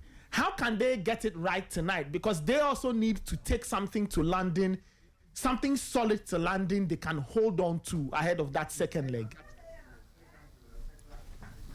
Will be the approach. The approach to the game will be very, very important because one thing I can see regarding Diego Simeone is that the makeup of a squad as it stands does not really suit a typical Simeone approach or ideology. He doesn't have players who are streetwise, would manage games on their own, try to influence the opponent negatively, trigger a reaction from them that would affect the psyche or the mentality of the opponent. He doesn't have. He has quite too many fine players, fine in contest, fine meaning they don't really want to cause trouble. And that does not really suit how Simeone wants to approach games. See, he loves his players to leave no stone unturned, where they, aside the tactics and whatever they've been taught to do, they are on the pitch intimidation of the opponent they play against, plays to their advantage. They capitalize on it and they punish you, but it doesn't really have it. But that aside, I think it should be a game where Atleti plays to suit the occasion. And what do I mean by that? For a first time in a long while, they are in the semifinals, bidding to make a final berth. They are playing against Arsenal, a team they know well because they faced each other, and Arsenal beat them comprehensively. So they have foreknowledge of what this Arsenal team will present. And that was when Arsenal were This is SportyFM, the voice of sport. And so definitely you would expect that there will be a drop in terms of energy and intensity from the Arsenal team. Now, the occasion again means that if Koke and Griezmann start, it will be the last time they start a game at the Metropolitano in Europe. They have been playing together since 2014. So just look at the time and then look at what it means for Atleti. So the occasion is huge, and the players need to understand that they need to come together and deliver a fantastic farewell for these 2 players who've been long-serving servants of the club. So the occasion is huge. It's about what Atleti make of it and what they deliver for their fans. I think they don't need to go toe-to-toe with Arsenal. They need to play a typical game where they sit deep, soak in whatever Arsenal will offer. I doubt Arteta will open up though, but I'm only saying soak in what Arsenal will have to offer and hit Arsenal in transitional attacks. I think that is where Atleti's strength come to bear. Without Pablo Barrios in the middle, it will likely be Koke and one of Llorente or Cardoso. These are not players who retain possession and control tempos or rhythm. They are rather players who will want to disrupt the momentum of the opponent and then quickly deliver a pass that will hit the opponent. And so if you look at the flanks, it will be Simeone and then Lookman. One of Alex Baena will also be in the middle, depending on how Simeone decides to set up. And then it will be Griezmann or Julian Alvarez, or Griezmann with Julian Alvarez. Then Selot will be offered in as an option at the latter stages of the game. I think Atleti cannot afford to be open for Arsenal to exploit them. That is a mistake they made in the league phase encounter. They were open, Arsenal punished them for that. They can't afford. They need to be compact at best. Defensively, not allow a lot of chances because one, Arteta, in the away games they have played in the Champions League this season, irrespective of the opponent, right from match day one, when they played against Bilbao, they did not open up a lot of spaces. They went in there, played a compact game, and then did not really offer much in terms of offensive threat. So already, Atleti know how Arsenal will approach this encounter. So they need to be compact at the back, buy their time, and look for opportunities. You don't need to win by scoring 5 goals. You need to win, but foremost is to keep a clean sheet, prevent your defense from conceding. And that's the first point of winning. If you do this consistently, you are building up in terms of your confidence. And when they are able to do this, then their job is like half done. Then they can focus on what happens in attack. And I think there are far too many quality attackers who can create or fashion chances on their own. They can create their own moment and make something happen. So I am expecting that Atleti, in terms of offensive actions, will generate chances from individual quality. But collectively, they need to be solid from the middle to the base in terms of their defense. And they'll be good to go. Arsenal are not in the right places. Injuries and then issues affecting their confidence and all that. And this is the best time that Atleti can face them. If they do what they are supposed to do, they definitely stand a chance. Be compact defensively and let your individual attackers work out moment and then punish Arsenal when they do present itself. Okay, let me get your final take on that, and then I come to Kelvin. Which players do you think will make the difference tonight from an Atleti perspective? And then I take the Arsenal perspective from Kelvin. I think in terms of players, definitely Julian Alvarez, because of his ability to influence games from a playmaker point of view, or when he has to score. You check the game against Barcelona. He started whatever positive or good Atleti recorded in that encounter. That free kick goal did a lot of damage to Barcelona. And it tells you his quality to stand out on any given day. When the occasion calls for it, he can deliver, he can step, he can stand out. Aside Julian Alvarez, I think the goalkeeper, I don't know if it's going to be Oblak or it's going to be Musso. The goalkeeper of Atleti will also need to be very crucial to their chances. He needs to make excellent save, especially from set pieces. Atleti have not been so strong in terms of defending set pieces. And Arsenal's forte is in scoring set pieces. And so they will need a goalkeeper who is dominant aerially, who can disrupt the opponent in terms of their set piece mechanisms. Yesterday we saw in the closing stages of a game between PSG and Bayern, Safonov had to come out and claim some crosses. When the occasions call for it, the goalkeeper needs to come out and bail out his team. So Atleti's goalkeeper, I want to believe it will be Musso. He will need to be his best. He will need to be at his best to help the team. Aside Alvarez and then Musso, I think Lookman has also showed that he's one for the big occasions. Yes, he might not be as dominant as some of your favorite attackers. He might not be as active as you expect, but he answers the question where it matters, and that is goals. He gets you the goals out of nowhere. So his ability to penetrate the opponent boxes and then also to strike balls from outside the penalty box of the opponent, I think is also a threat. So these three players, for me, will be very crucial to Atleti and what they do. Julian Alvarez, Ademola Lookman, and the goalkeeper, preferably Jan Musa. I think they will be very crucial to whatever positive they get from this game. Kelvin, from an Arsenal perspective, who do you think will be the difference makers tonight for the Gunners? Well, I think heavily dependent on Martin Zubimendi. I think he should come to the party. Wow, Zubimendi. If it comes to the party, I think risk will be taken directly. He's one player I love to see in his element when he wants to play progressively instead of playing it safe and take risk. If it comes to the party, little work would need to be done by Declan Rice and then Martin Odegaard. Because today there is going to be Victor Gyökeres, who I think is going to be another instrumental figure, together with Martin Odegaard. Play direct. Okay. Play direct and then get the result. I'm not sure Bukayo Saka is going to start, but he's going to be an impact sub for Mikel Arteta. So it looks like Madueke on one Madueke side. and then Leandro Trossard. And I think Martinelli will be on the bench. But if Arteta was anything to go by looking at this Atleti defense and the loose ends in there, why don't you play Gabriel Jesus? Draw a lot more fouls. Hinge on the set pieces. And allow Gabriel and then the big men to come up for it. But as typical as Arteta, he doesn't love technical players. He likes those who are mechanical.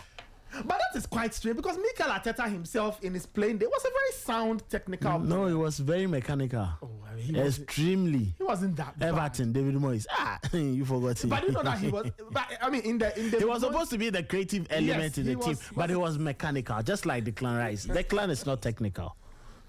Declan is very mechanical, just like Mikel Arteta was during his days. It's the reason why he always wants to use him on that side where he played. So I think Victor Gyökeres, the number of opportunities that given strikers, if he's able to finish them up very well, Arsenal should stand a good chance. Martin Odegaard, if he's able to play direct and find Gyökeres instead of going to the flanks and going to waste the ball with Noni Madueke, Arsenal would be fine. And if Zubimendi decides to take lots of risks with his passing and go direct, try to fetch the main attacker, he'll be fine. And talking about the rear, I think Gabriel is losing it. He's not the same Gabriel. That's why people call Saliba Rolls Royce, because he takes all the time in the world. He's not extremely ragged. He's intelligent. He plays the ball better. Saliba is like the opposite. No, Gabriel is the opposite of Saliba. Exactly. Tough, rugged, uncompromising. And under press, he gives the ball away easier than Saliba will take his time, try to get out of tight situations. And ultimately, one crucial aspect of the game, element of the game, that Arsenal will be heavily dependent on is the goalkeeper, David Raya, how he starts his attack, how he's going to be very much composed and his reflexes are going to be sharp. Okay. We saw in the Manchester City game in the league that Arsenal were not trying to play from the back again because of the press. They were very more direct because they didn't want to take risks. So it will be evident today. Alvarez, Griezmann, Lookman, Simeone, Llorente, whoever plays, they are going to make sure that the press will be so high up that they will force Arsenal to send the ball long. Okay. And I think that Raya should be much more intelligent and then be making those passes, because Lookman, Griezmann, and Alvarez are very smart players. By the time you realize, they will just be in front of you, or they will just create that triangle where you get locked in and you cannot make the pass. We know the outlet for him, for Julian Timber, is not the same smoothness he has when he has that is Ben White. So it's going to be quite tough. But I think that these are the four players who can be very much crucial for Arsenal in today's game. Kickoff is at 7 in the Spanish capital of Madrid. Atletico Madrid hosting Arsenal in the UEFA Champions League semi-final first leg. Semi-final 2, the first leg. Ray. Yeah, Nathan, my 2 cents on this. Arsenal have played their last few games since they lost the EFL Cup final to Manchester City. Like they've lost confidence. Like they're cowards. Oh, Ray. No. Arsenal have played like scaredy cats. So when they play, you can easily tell that they are extremely cautious. Almost as if we know there are mistakes in our team. We know there are mistakes in us. So if the opponent puts a lot more pressure on them, a bit more pressure on them, they shake, they panic. They lose games. That is the problem Arsenal have. So Arsenal have a mentality problem going into this game. Sporting didn't exploit it, but Atletico would exploit it. Atletico will find a way to cause lots of problems for this Arsenal team. The voice of sport. And you look at the team they have at the moment. Eze, Gyökeres, Madueke, Rice, Zubimendi, Odegaard. These players do not strike fear in anything. Okay? These players, Gyökeres with his goal scoring numbers, Eze with his inconsistent form for Arsenal. And let nobody tell me Eze has been consistent for them. One good performance, the next time he's out, the next time he's injured, the next time he's off color in games. Especially look at that game against Manchester City. Yeah. He was taken off after 74 minutes. Clearly ineffective. So this Arsenal setup doesn't strike fear in any opponent. All Arsenal know they have is set piece ability. But when we get corners, we can hurt opponents. And again, they want to rely on Gabriel and Saliba and Raya to see them out or to see them to this time. But I see when you come up against a team with lots of experienced campaigners, Koke at 34 is still playing for this team. Koke has seen close to he spent all his life at Atletico, close to 16 years at Atletico, yeah, if I'm not mistaken. Lots of experience at this level, at this stage. Suffered heartbreaks in Champions League finals and all. He knows what it takes to play against teams like Arsenal. Another, Marcos Llorente. Another player who spent close to 9 seasons or 8 seasons at the club since moving from Real Madrid. Another experienced campaigner. They brought in Ademola Lookman. And Ademola Lookman, look, I can confidently say Ademola Lookman single-handedly won the Europa League for Atalanta when they played Leverkusen. Yeah. He scored a hat-trick in the final. Absolutely. So, yeah. And he comes into this team with a lot of quality. In fact, he's added a lot of quality to this Atletico attack. Then you talk about Griezmann, evergreen Griezmann. You can't take anything away from him. He still has what it takes to sniff danger and punish opponents. Then you talk about Alvarez, another player who's seen it all at this level. According to rumors, Arsenal are said to be interested. Yeah. If it's supposed to be a distraction or whatever it is they want, but Alvarez, from his time at City, showed a lot of promise. But for the striker he was competing against, I think that he could have started for Man City as their main striker. But there was a certain Haaland and he had to move on. But ever since he joined Atletico, he's recorded good numbers for them. Mm-hmm. He's had good numbers for Atletico last season, and he's continued from where he left off this season. Exceptional striker, and that's why I say, look, Atletico will have a very nice way of playing. They'll have a very interesting way of dealing with this game. Forget about their form in the La Liga. Of course, they know what they are looking for in the La Liga. But you watch the games they've played in recent times against Barcelona, against Madrid. They've not been scared to take the game to these teams. Okay, they've not been afraid of taking the game to their opponents, and they won't be scared taking the game to Arsenal in this game, and still finding a way to be tight at the back.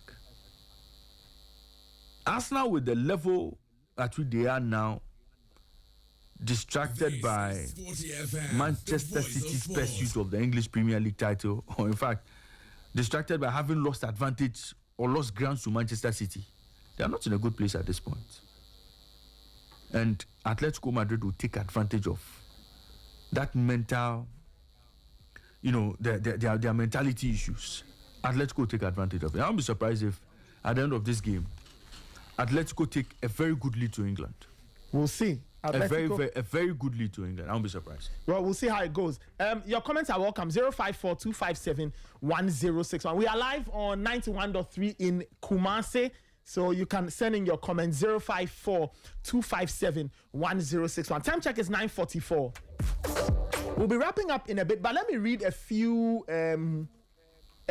stories just to give people updates on one or two things. okay, on one or two things. So during the Sporting News review, I touched on something. I'll touch on two World Cup related stories, so we all are updated.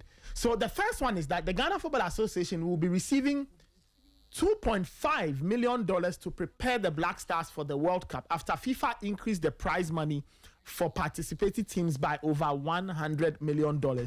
The figure is a $1 million increase from what was previously offered to teams as preparatory money for the competition.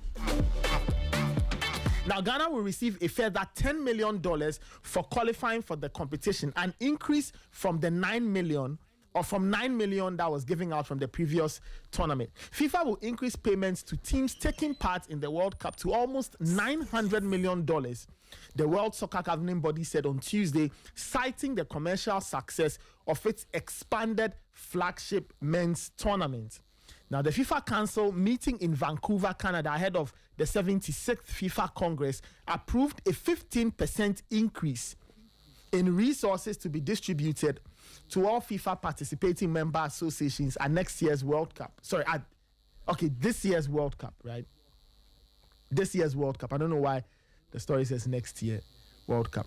And as I said, qualification money will also increase from 9 million to 10 million, while FIFA said additional team contributions would include subsidies for team delegation costs and increased team ticketing allocations, totaling more than $16 million. So, Michael, the GFA is set to earn some more cash from FIFA. So earlier we were all told that if you took part in the World Cup and you left the group stage, you were getting about 9 million. Now FIFA has confirmed that amount has gone up to 10 million, and the prep money is now $2.5 million. Good times. Definitely. And I think for those who are advocating for local players to be included in the Blaster squad so they could benefit from this windfall, they should rather alter the conversation or change the argument to become, should we be looking at where we just allocate a certain amount of money from the World Cup proceeds and invest into our local leagues? So let's say if it is $1 million, that money will be invested into the local league, maybe for a season. Nobody knows. But can we look at something like that instead of just sending individual players so their clubs can benefit from? Because like we discussed the other day, my point I made was simple. The whole argument that local players should be included in the Blaster squad as it stands now is for purely social and economic reasons.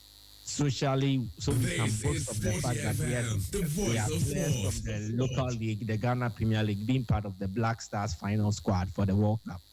And then economic reasons, the players will benefit economically by way of bonuses that will be paid, per diems, and then to a larger extent, the appearance fee. Then the clubs will also be paid money by FIFA for every day that their players spend at the tournament. So those arguments definitely are salient when you look at why we should include local players, but not necessarily for performance. So if the argument is premised on social and economic reasons, then why don't we actually elevate the conversation? Then we can have a discussion centered on, should we invest a certain amount of money from the World Cup into the local league so that it would help in maybe player welfare, club development, whatever. So every club gets a certain amount of money, and then there is a title to it that this money must be used for a certain legacy project. It should be used for something. We should title it. So clubs will use it for that. Then we can forget about that conversation of including local-based players, and we should give them quota because of this, because of that. But all the same, I think generally there's good news. It means that the World Cup now has become commercially beneficial to teams that participate in it. And then the financial increment will definitely ginger some teams up to do better. So it means that if we even exit at the group stage, we are guaranteed 4.5 million. That is okay. If we go further, we are getting much more money. And for countries like Ghana, who comes from Africa, where getting resources financially to run football is not that easy to come by. I think these will be seen as great successes, and we need to gradually preach this message for people to understand and know some of the benefits of the World Cup. But then again, it is good. How do we maximize it? That is where the conversation should lead us to. Yes, we will make money. To what extent will the money that will be realized from participating at the World Cup, to what extent will it go to help football development, the running of the game, and then make sure that we get benefits from it even 4 years afterwards? And that is where the conversation should be. What became of 2022? The FA said they were going to run some legacy projects at Pram, and they've started work on it. Some completed, some not really completed, and all that. Can we build on that? To what extent can we go further in terms of, now we're having conversations about where even the Black Stars coach will sleep, because they've converted the facility that was earmarked to be used for as the residence for Black Stars coaches. It has now been converted into a hub for the technical directorate. Okay, so to what extent can we go into securing a permanent facility that Black Stars coaches can live in? I think these are some of the discussions that should be had regarding monies that we make from participating in competitions like the World Cup. And when we're able to do that, then people can see the tangible things that we did. They can point fingers to it, and then they can boldly say, okay, we did this with the World Cup money from this tournament, and it would encourage us to do more, and it will encourage the people to trust in the system. But if we spend the monies on the tournament proper, $2.5 million for preparation. This is SportyFM, the voice of sport. We must not fall on a certain money that will be generated differently or separately to use for such purposes. So 2.5 for camping and then other purposes, fine. Then we look at participation in the tournament. To what extent do we pay appearance fees? How much is going into that? How much is going into this? Then we come to understand all these things and know how to allocate the money into other uses that will benefit us as a group wholly. And that is where I expect the conversation to be. We should not politicize this. We should not make it look like, okay, somebody's going to take the money and then use it for non-football purposes. It should rather be geared towards how do we realize the goods, the positives from making money from World Cup appearances. Like I've cited, we should use it to solve very prominent football issues bedeviling us. Can we use it in terms of, we have a Black Stars coach, accommodation to sort out? Can we look at pitches? Can we look at infrastructure? Can we look to an extent, where do we divert these investments into? It should not always be on just the event. Okay, so let's spend on the event and we forget about initiatives or projects. So let's try and find a balance. Yes, some will go into event, but what portion of it would go into legacy projects? I think that is very fundamental. If we do that, then we can be making progress and making justifications for all the World Cups that we've participated in and the monies that we've generated. Yep, completely agree with you. Interesting announcement. It almost went under the radar, but you know, the portals have latched onto it. As I've said a lot this morning, you can send us your comments from Kumasi 054-257-1061, 054-257-1061. This is the Sporty Breakfast. The other World Cup story I said I'd share with listeners before we wrap up. If you go to the BBC, it's there, and it says players at the World Cup could face a red card if they cover their mouths when speaking to opponents during confrontations.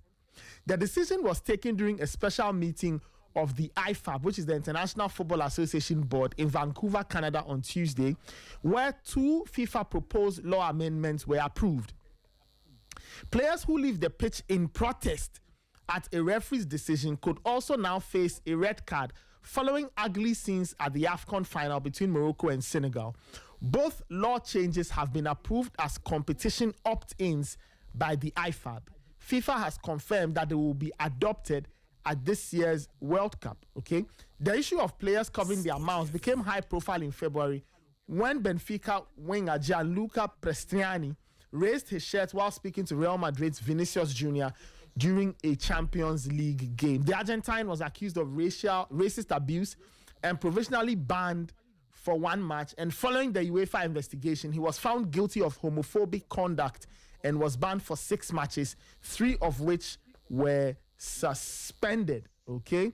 Now it says the decision remains at the absolute discretion of the referee, who will consider all circumstances before issuing a red card. So that is also the latest from FIFA. Kelvin, do you have any reactions to this?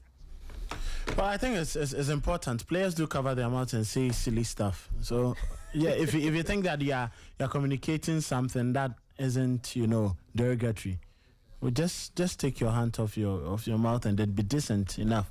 I think that it is very much important because they cover knowing that cameras are all over. Fine, if you are speaking to your teammate and it's a bit of a tactical move, you want to hide, that is fine. But once you are speaking to an opponent, and especially in a manner where you are confronting him about an incident or something, I think that, why don't you speak it? As a gentleman, you are misbehaving on the pitch, just say it. Instead of covering up and then you go and insult and call people names. And I think it's quite a good step in the right direction, to prevent, abuse and then misbehavior by players towards one another on the pitch. I like it. Yeah. And then the other thing has to do with if players leave the pitch after a refereeing decision they disagree with, they could all be sent off. They say that this is in the aftermath of the AFCON final. Now they want things to be clear. If you leave the pitch, red card for you, and we won't have any issues. So that is that. Michael, you wanted to react to that one? Well, I think it's for transparency and fair play reasons, because football is built on openness. Why would you want to cover your lip or cover your mouth when you are speaking to an opponent? There is no transparency here.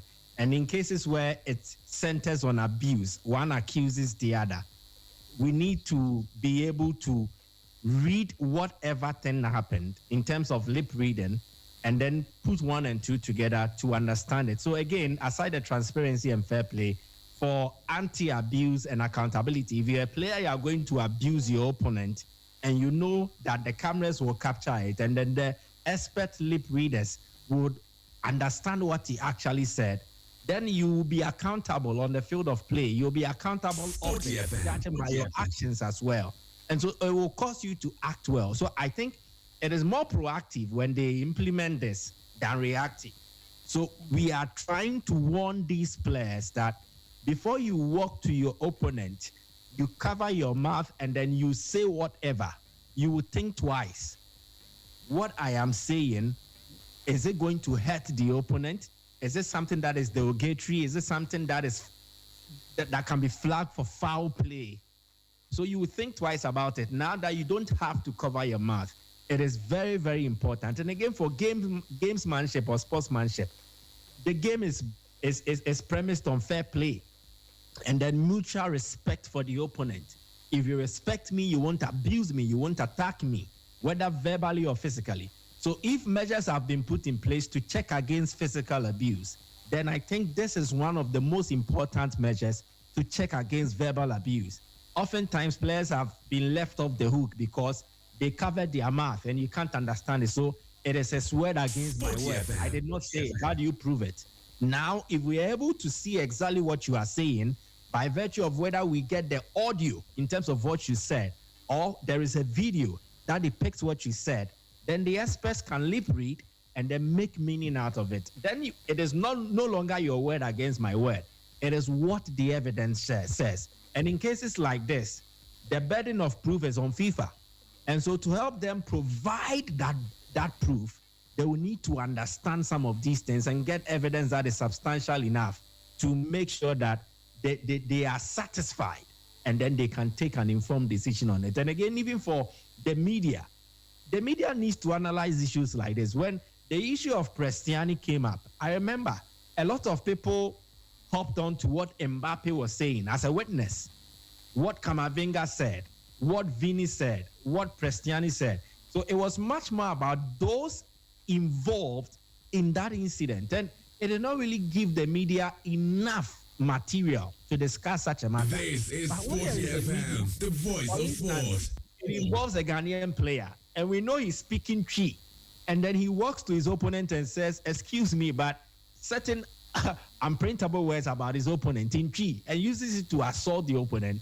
We can understand it, make meaning out of it, and then we can discuss whether it is tantamount to actual abuse, or it is discriminatory enough, is derogatory enough, or it is even racism. Then we can understand it. It enriches the media discourse. So all these things will play a part. And I agree with whatever decision that FIFA has taken from IFAB and then the implementation from FIFA. They had to opt in as part of the World Cup rules. And it's okay. It's okay with me. All right. Interesting thoughts. It's 10 on the dot. My producers, let's see if we have a couple of messages and then we can wrap it up this morning on the Sporty Breakfast.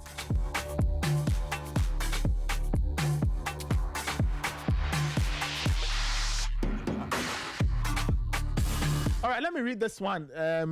Ni Lomo from Apam says, "We Arsenal fans can't accept this kind of open, chaotic football like we saw yesterday. Pragmatism over aesthetics, always." And he says, "NBA on green turf." So Ni Lomo, who's an Arsenal fan, is speaking on behalf of all Arsenal fans. And he's saying that he doesn't think Arsenal would accept this back and forth football that PSG and Bayern Munich played yesterday in the Champions League. Quite interesting. We'll see how the two teams fare tonight.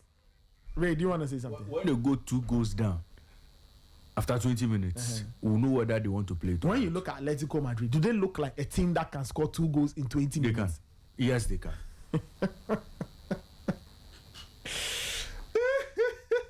Anyway, that's how we wrap it up on the Sporty Breakfast.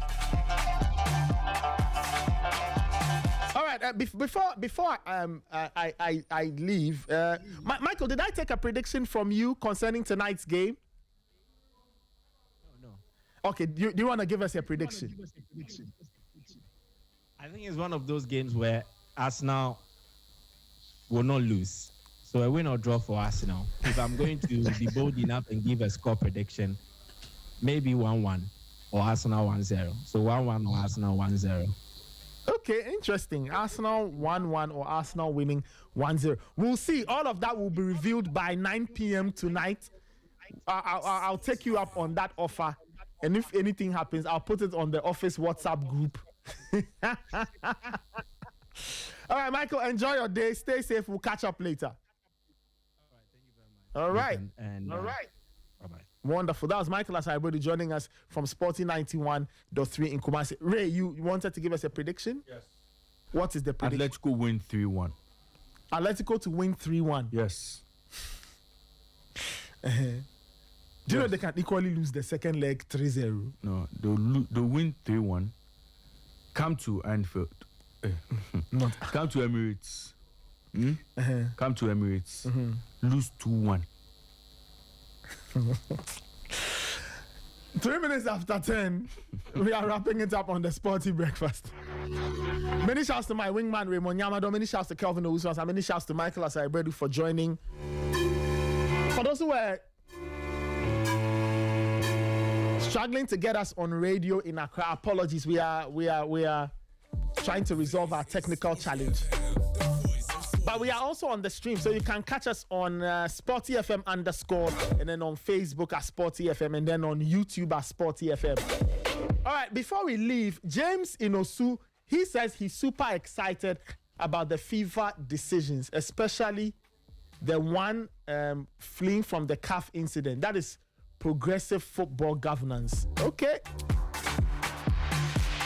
My name is Nathan Kwa. Many thanks for tuning in. This has been the Sporty Breakfast. Many thanks to my production team, Abigail Sena, Sosi Mota, Kwame Jakwe Champo.